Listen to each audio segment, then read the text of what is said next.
You definitely touch on every role in the agency when you first start. Sooner or later, your trajectory will move towards a certain department based off of your skill set and your passion. But much to what we talked about at the beginning of this Fireside chat was that an agency is very fluid. So understanding each department is crucial to make sure that whatever role you move into, you know how things work together. So that's what's really great about the internship and getting to kind of wear many hats.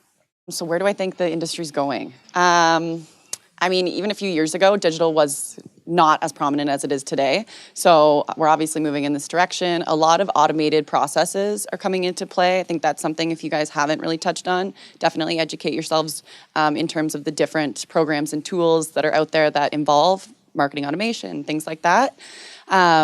What skill set do I think you need to learn? Goodness. Time management, definitely. I think that's what's great. Actually, Michael, your question in regards to schooling and education, I think time management is a takeaway regardless of what you're doing and what program you're in.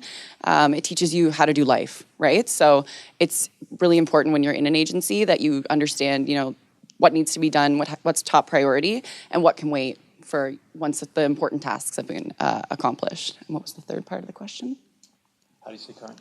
Oh, goodness. How to stay current. Definitely read blogs, all of this updates. We have our huddles every morning, so that's really important. Whenever there's something that's, going on in the industry, we share it with our company. And just, networking.